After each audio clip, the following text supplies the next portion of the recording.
Alright, y'all, we're back here with another one of my favorite video topics, NBA Twitter hot takes. Basically, all I do is I go on Twitter, search up NBA hot take, and then I look at some of the hottest takes that I can find, put them in this video, and then we react to them. Let's get straight into it. There's going to be a lot of content similar to this on this channel, so if you guys want, like the video, subscribe. We're going to get straight to it with the first take. Y'all see the thumbnail and the title. The first one is that Bradley Beal will never win an NBA title. Do you agree with this? I don't think I necessarily agree that he won't win a championship because I think it's too early in his career to say that. I mean, granted, he is only 29 years old. He hasn't even cracked 30 yet. But if you're asking me if he's going to win a championship with Washington, the answer is going to be hell no every single time. Yes, they do got Kristaps Porzingis. They just traded KCP for Will Barton, Monte Morris. They got some good pieces, but the East is stacked as hell right now. I mean, we got teams like the Bucks, the Celtics, the 76ers who are getting better, the Miami Heat. You got teams like that. The East is way too stacked for the Washington Wizards to even compete right now. So do I think that the Washington Wizards will win a championship with Bradley Beal? I think that's a no. They just re-signed him to a super max contract with a fat ass stack of cash to this man Bradley Beal's name. I think it was like 5 years, like $280 something million. That's hella money. Congrats to Bradley Beal. Chase that damn bag. And the thing is, there's a no trade clause on that contract, which is crazy to think about because he's only the 10th person in NBA history to get that, which is crazy in its own part, right? The Washington Wizards, they can underperform next season, and Bradley Beal could be like, you know what, fuck it, I got my bag, I want out. You know what I'm saying? And he literally gets to choose. He has all the leverage in the whole entire world to pick wherever the hell he wants to go. You know what I'm saying? He's got that no trade clause. Let's say the Washington Wizards like, all right, we gonna ship you out to Phoenix for whatever the fuck. He's like, nah. I don't want to go to Phoenix. Send me to Boston. That was just an example. I would hope that he can win an NBA title because he is very, very skilled. He's very skilled. He can shoot the ball. He can create his own shot. And I think that he'd be a very good, second or third option on a championship team. Like on some Ray Allen shit. You know what I'm saying? On some Ray Allen shit. The next one is that the Jazz finessed the Timberwolves with this Gobert trade. I don't know what to make of this trade. I'm going to be honest with you. It's been about 9 days since this trade went down, and I still have no clue what's going to happen with the Timberwolves. You gave up a lot to get Rudy, so you're going to have to win a championship. That's basically expectations until Gobert's contract is up. You're going to have to win a championship. I mean, they got talent on their team. They got Karl-Anthony Towns, Anthony Edwards, D'Angelo Russell. They got guys who can, run the offense, but do you got guys who can play defense with Gobert? That's what he needs. That's what he needed in Utah. That's why Utah wasn't successful.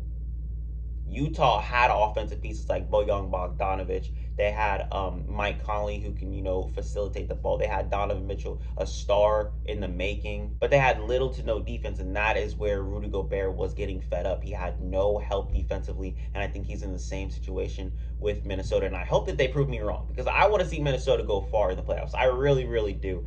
But it's kind of scary because none of the guys in their starting five really play defense besides maybe Jaden McDaniels. I don't know really much about him. Hopefully he plays good defense, but Rudy's going to need help. But do I think that Jazz finessed them? I don't really think that that's the case because Rudy Gobert's been carrying their defense for the past 5 seasons. And I'm kind of worried about what their defense is going to look like. I mean, yeah, they got Jared Vanderbilt. Yeah, they got Patrick Beverly. They traded Royce O'Neal, so there goes more perimeter defense that you can have around Donovan Mitchell, which they said that they're not trading, by the way, which I don't really get. I'm kind of scared for the Utah Jazz's defense because Rudy Gobert was backpacking.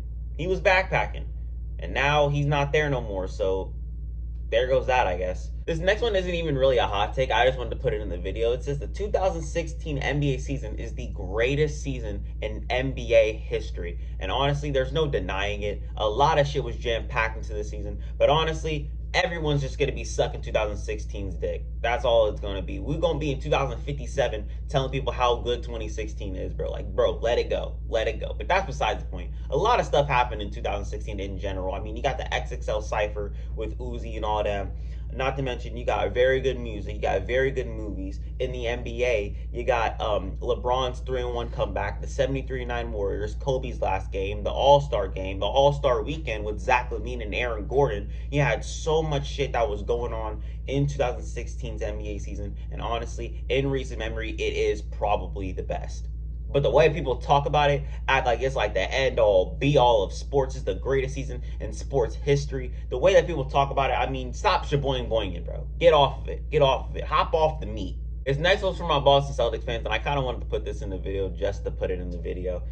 This one says NBA free agency hot take. It says Kemba re-signs with the Celtics for the vet minimum.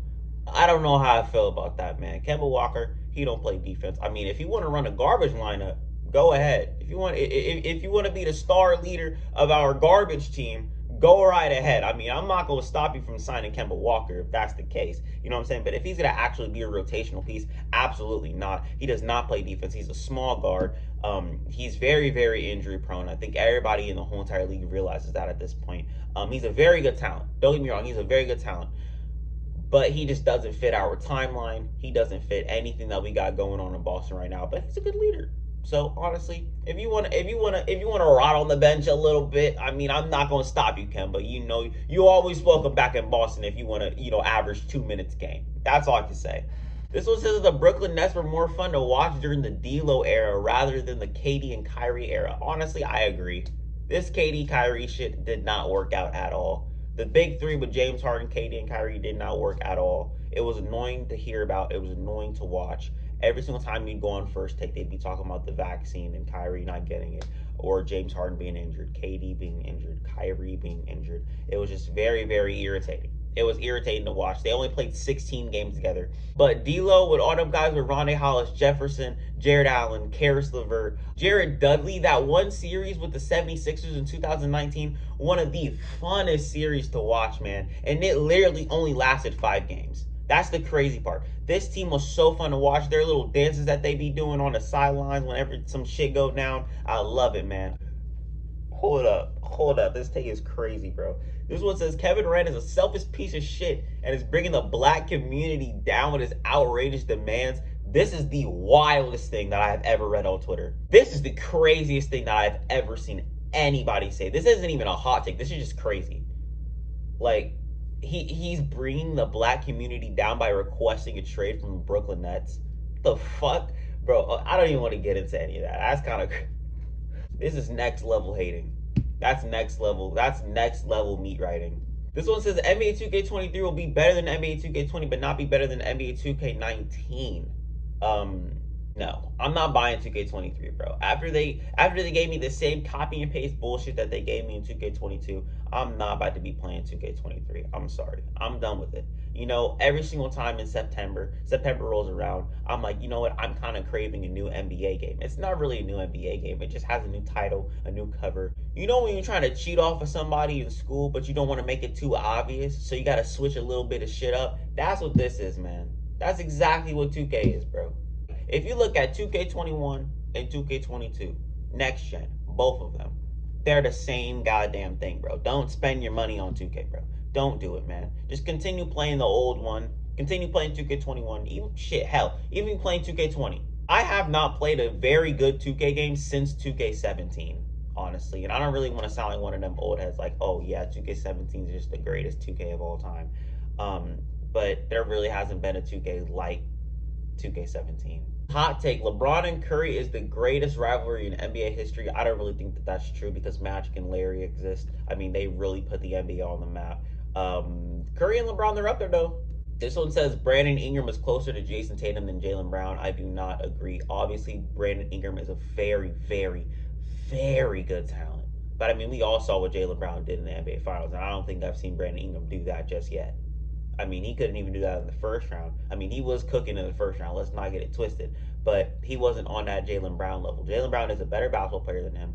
And I think that he is closer to Jaylen Brown than Jason Tatum. I don't know what this narrative is about Brandon Ingram being better than Jaylen Brown. I've never thought that. But if people want to think that, that's okay because it's kind of debatable. Last one we got today is that KD is not a better playoff performer than James Harden. It says that he became a better playoff performer when he joined Curry, but that's because not all the attention was on him. Same can be said about Harden. He became a way better performer with KD, even though it's a small sample. I don't think that that's true in any sense. I don't think James Harden became a better playoff performer with KD. think that that's true at all. I don't think KD became a better playoff performer with Steph. I don't think that's true at all because he literally averaged like 30 in the 13-14 playoffs. James Harden, I've seen him average 32 in a playoff series. When he got to Brooklyn, he averaged 20. I mean, the numbers are kind of skewed because he was playing on a basically one leg in the second round in 2021. But I don't think that this take is true at all. Like, if we're looking at counting stats and eye test, it's just not true. It's not true at all.